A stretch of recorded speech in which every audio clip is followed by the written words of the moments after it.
What's going on, world? This is the TYSK report. I already know you're here for some tech news, so let's dive in. Licking this lollipop will let you taste virtual flavors. Interesting. A team of Hong Kong scientists has now developed a handheld user interface shaped like a lollipop, capable of recreating several different flavors in virtual environment, according to a new paper published in the Proceedings of the National Academy of Science. It's well established that human taste consists of sweet, salty, sour, bitter, and umami, five basic flavors induced by chemical stimulation of the tongue. Yi-Ming Liu of City University of Hong Kong and co-authors opted to work with iontophoresis, in which stable taste feedback is achieved by using ions flowing through biologically safe hydrogels to transport flavor chemicals. This method is safe, requires low power consumption, allows for precise taste feedback, and offers a more natural human-machine interface. Liu et al. Improved on recent advances in this area by developing the portable lollipop-shaped user interface device, which also improves flavor quality and consistency. Flavors are generated via a current flowing through a target gel, delivering flavor chemicals to the outside of the lollipop. Users can then lick the device to experience the flavors, adding smell to the mix. 7 specific odor chemicals further enhances the perception of taste. Future research will focus on extending the time range for the device, currently limited to about an hour because the chemically infused hydrogels shrink and run out of flavor. So very interesting article. Now, we already have 3D printed food, so this one is a next step taking it to a whole nother level with virtual reality food. Now, with this article, I'm really thinking about what's going to happen next with this. Would people really want to try virtual reality food? And if so, would it somehow fill their appetite? Going beyond that into another world, are people going to get to the point where they don't want to live in reality anymore and they will want to live in virtual reality? Food is going to be a necessity. So with that, would these devices be able to stimulate the body or the brain in some type of way where they're eating this virtual food or licking this device or chomping on this device, and it's giving them the feeling of getting food and getting full with it? Let's move on to the next article. T-Mobile and SpaceX satellite to phone service gets FCC approval. Satellite to phone service T-Mobile and Starlink, first announced back in 2022, has gotten a lot closer to deployment. As Space News and Reuters report, the Federal Communications Commission, FCC, has granted the company's conditional approval to provide T-Mobile subscribers coverage using Starlink satellites in locations that can't be reached by the carrier's network. Specifically, the FCC has given them permission to use up to 7,500 second-generation Starlink satellites for the service as long as they do not interfere with other networks. AT&T previously raised concerns that T-Mobile's and Starlink service in its proposed state could interfere with existing wireless services. The carrier also plans for satellite services of its own in partnership with AST Space Mobile, and said it intends to provide the demonstrations necessary to show that they will not cause interference to any authorized terrestrial system. When it comes to this connection with T-Mobile and Starlink, I think it's great for people who want more internet access out there in rural areas or in areas who don't get a lot of internet access. They'll be able to utilize this service and get connected to the internet, and hopefully for the purpose of being able to utilize the technology to better their life, to explore more information, get more opportunities, expand on what they already do, or present what they already do out to the world. Tesla seeks teleoperators to remotely drive cars. A Tesla job ad has sparked intrigue over how the EV maker proposes to operate its coming self-driving taxi service. The ad on the Tesla website is aiming to recruit a software engineer to focus on teleoperation for the company's planned autonomous taxi operation and robots. The listing explains the role in some detail, reading, "As we iterate on the AI that powers them, we need the ability to access and control them remotely. This requires building highly optimized, low latency, reliable data streaming over unreliable transports in the real world. Our remote operators are transported into the device's world using a state-of-the-art VR rig that allows them to remotely perform complex and intricate tasks. Working with hardware teams, you will drive requirements, make design decisions, and implement software integration for this custom teleoperation system." Companies including Alphabet owner Waymo, America's leading self-driving taxi provider, and General Motors Cruise have long used human teleoperators to handle problem scenarios such as collisions and other edge cases. However, the AV functionality of Waymo and Cruise is delivered in specific geofence mapped areas, leaning heavily on LiDAR and other sensors, famously disliked by Tesla CEO Elon Musk. The supposed creation of teleoperations unit would suggest that Tesla not only accepts that some some degree of human help is desirable, but that it is essential if it's ever to get an improved self-driving taxi service featuring its recently revealed cybercab that's up and running. So when it comes to Tesla, this is very interesting. Now I am thinking, does Elon really deep down believe that what he has right now when it comes to his technology won't be able to scale as much as the LiDAR and sensor technology that Waymo and Cruise and other companies have? Maybe. But then also when it comes to this self-driving technology, and there have been talks that it's going to replace drivers and people and all of those things, could this type of news and implementing this teleoperation unit for Tesla put them in good graces with the people and the government to not only have people involved for a short amount of time, but then slowly begin to backtrack and wean off those people as the technology becomes more advanced? Also, a lot of these companies who have these autonomous vehicles, I'm starting to notice that they are doing well in locations that are mapped and geofenced, but they can't go outside of that. Elon's vision is to have the Robotaxi go wherever you want it to go, but maybe that technology is not here, and the Tele-Driving could actually be the future when it comes to self-driving technology and autonomous vehicles, and having the people behind it to make sure they're watching it to guide it in the right path. So I'm kind of just thinking out loud with you all, but it's very interesting to see this article right now in this time as we go into 2025. If any other information arises with this information in this story in this article, I'll make sure to keep you updated. Speaking of electric vehicle companies, let's talk about Rivian. Rivian gets $6.6 billion government loan to build its EV factory in Georgia. The U.S. Department of Energy will loan Rivian $6.6 billion to build an electric vehicle factory in Georgia as Democrats scramble to finalize their climate agenda before Donald Trump takes office. Rivian said it received conditional commitment for its application to the Advanced Technology Vehicles Manufacturing ATVM loan program, which was resurrected by President Joe Biden in 2022. The company says it will work with the DOE to close the loan quickly, underscoring the race against the clock aspect that Democrats and EV companies are experiencing before Trump becomes president. The loan program attained almost mythical status in the EV startup world thanks to its timely $465 million loan to Tesla in 2009, which is credited with helping save the company from an early death. But the program went fallow during the first Trump administration, with a number of cash-strapped EV startups getting no response to requests for funding. The Georgia plant is critical to Rivian's plans to expand its manufacturing capabilities and grow its lineup, including the more affordable R2 and R3 vehicles. The company says over 2,000 full-time workers will be needed for its construction. The factory will begin operations in 2028, and by 2030 will employ 7,500 workers, Rivian said. Rivian also recently closed a $5.8 billion funding commitment from Volkswagen to create a new joint venture for future software and electric drivetrain production. With today's news, Rivian is trying to project confidence in its long-term survival, especially with the incoming Trump administration expected to be less favorable toward EV companies. So it looks like Rivian is getting that bailout and money that they need to ramp up production for their R2 and R3 vehicles, and this is at a great time when Rivian is going through some challenges. Now, when it comes to the incoming Trump administration, I do wonder what's going to happen to Rivian and this money, because Trump is so pro-US and he wants to help out US-made companies and American companies. Rivian is one of them. Also, with this program that they're a part of, it helped out Tesla at a time where they needed that money, and look at them now. Personally, I think it would be wise for Trump to keep this and help out Rivian because they are that American company, and it would give them the opportunity to compete not only with the likes of Tesla, but with other car companies out there over in China and other places. We shall see what happens next with this. I'll make sure to keep you updated if any other information arises. Let's move on to that next article. Autonomous robo-sweepers begin work in the heart of Singapore. Marina Bay in the Asian city-state of Singapore is playing host to electric robo-sweepers from Chinese company WeRide, which has commenced operations there following the recent granting of licenses from Singapore's Land Transport Authority. The deployment of the RoboSweeper S6 and RoboSweeper S1 constitutes Singapore's first commercialized autonomous sanitation project, and according to WeRide, it will pave the way for the broader adoption of smart sanitation technologies in the country. Following a robust testing program, licenses were awarded that allowed the S6 to operate nightly from 9 p.m. to 3 a.m., cleaning the Marina Coastal Drive area, while the S1 performs daytime cleaning on the non-motorized lanes and surrounding areas of the Esplanade from 8 to 10:30 a.m. and 2 to 5 p.m. While the unmanned S6 can provide services such as sweeping, dust suppression, and washing, the S1 launched earlier this year takes things to the next level. It's claimed to be the world's first level 4 sanitation autonomous vehicle that can cope with all cleaning scenarios, including dumping of garbage, with its automated tech allowing it to retain close proximity to road edges while still being able to navigate around static and moving obstacles. However, in Singapore, it is currently being assessed on fixed routes rather than open roads, although Chi Hong Tat, Minister for Transport, recently suggested that more advanced pilots may be possible. He explained, with the experience gained from these trials, we will consider expanding to more challenging routes. So that's some news related to autonomous technology out there in Singapore. And a key thing to point out was the fixed routes. So it's looking like, from my perspective, based on reading these articles today and previously, the mapped areas and the fixed routes are where autonomous vehicles really shine. But going outside of that is where they struggle, which is why some of these companies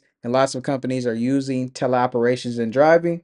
So possibly out there in Singapore, this company could be doing the same thing. So it's always good to know about this technology out there in other areas outside of the US. And if any other information arises, you'll know I'll keep you updated in the next article. How a digital you can sit through your agonizing web conference calls. Now you can appear to be on a Zoom call in your office, even when you're sipping a margarita in a hammock far, far away. Courtesy of its month-old startup called Pickle, its pitch is simple. Submit a 5-minute long training video of yourself to create an avatar, and 24 hours later, ostensibly, you're ready to go. The service currently comes in basic, standard, and pro versions ranging from $300 to $1,150 per year. And then here's a video of the Pickle demo right here, so let's check it out. Hi, my name is Daniel, and I'm one of the co-founders at Pickle, and I'm very excited to demo our product to you. In short, Pickle allows you to join video meetings with your very own virtual clone. With Pickle, you can join meetings in all kinds of situations, whether you just want to stretch your legs out a bit, would like to relax on your couch out in your living room, or are on the go and driving. We allow you to be fully present in your calls. By the way, the face you've seen on the screen so far wasn't me. It was actually my Pickle clone. And here I am. This is the real Daniel. Let me show you how simple it is to get your own Pickle clone and how to start using it. First, visit the Pickle website and follow the instructions to record a short video of you at your normal desk setup. And that's it. Within 24 hours, we'll deliver your very own clone. Now, let me show you how to use your new clone in your meetings. Open the Pickle app and just click the run button. In just seconds, your clone will appear on your screen. Boom! Then, go to whatever meeting app you use, whether that be Zoom, Google Meet, or any other platform, and simply select Pickle Camera as your camera input. And that's it! You're all set! Your clone will start lip-syncing what you say in real time. Here's what some of our customers have to say about Pickle. Very cool. Okay. Yeah. No, this is amazing. I really need this app. No, right now I'm on my phone. See, my team always complains that I'm looking at my phone, not looking at them. So I can walk around and I can look at my phone and All right, this is great because I can do what I wanted to do with my Vision Pro. This is cool. I think that's actually me. Let me see. I think I have that. That's cool. well, this is pretty cool. Very impressive work. And that's Pickle, redefining the way you connect in video meetings. Thank you for watching.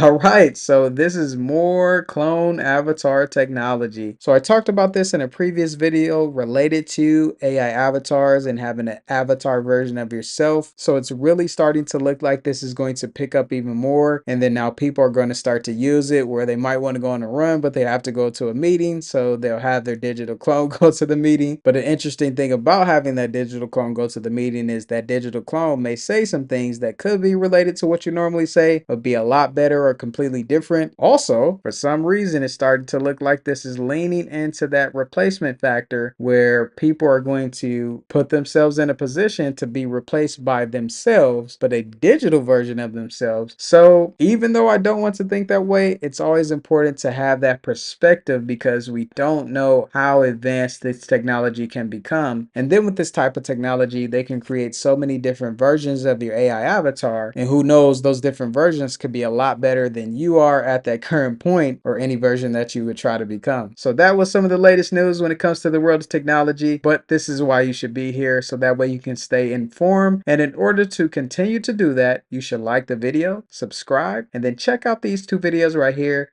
where I keep you informed about the rapid evolving world of technology.